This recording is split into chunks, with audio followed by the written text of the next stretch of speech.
Hey everyone, CTNtechnologynews here, and today I'm doing a comparison between the Motorola Moto X and Google's Nexus 5.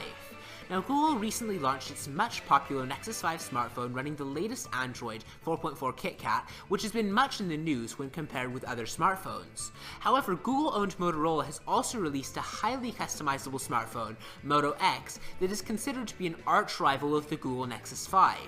With both hands sporting their own pros and cons, here is a detailed comparison to see which smartphone wins the title of supremacy.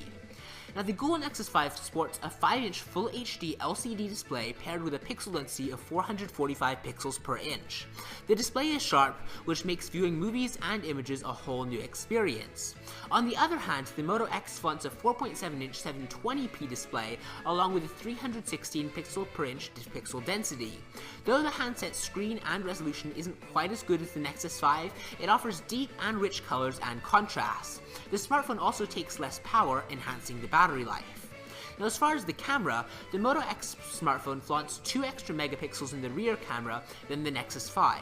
It's 10 to 8, so it's not that much of a difference, and besides the megapixels, it has been found out that Moto X is an easy and quick camera features.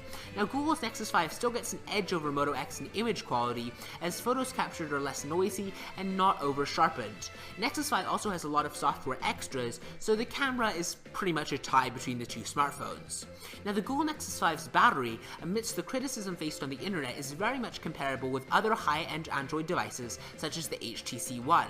However, the battery still remains behind that of Moto X, whose battery can easily last for an entire day. The performance of both the handsets are said to be almost the same, as in some cases the Google Nexus 5 was faster, and in some cases the Moto X took the lead.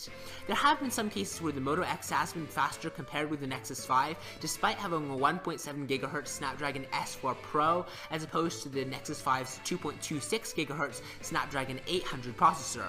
The Nexus 5 was faster in cases that involved launching a heavy game and playing smoothly, whereas the Moto X excelled in loading web pages on the Chrome browser and playing videos quickly.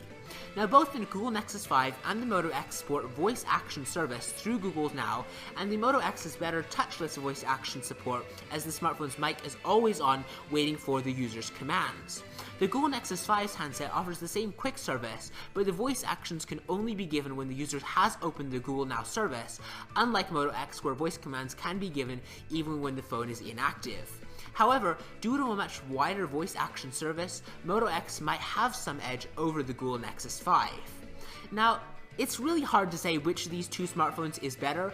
If you're looking for a slightly higher end smartphone, you'd probably want to go with the Google Nexus 5, but if you're looking for a more customizable smartphone that's really not that far behind, the Moto X is a great choice as well.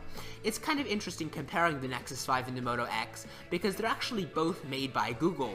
The Nexus 5 is co-developed by Google and LG, while the Moto X is developed by Motorola, which is actually part of Google now, after Google bought it about a couple years ago. Now, let me know which of these two smartphones you prefer in the comments below. Please be sure to like and subscribe if you enjoyed this video, and I will see you next time.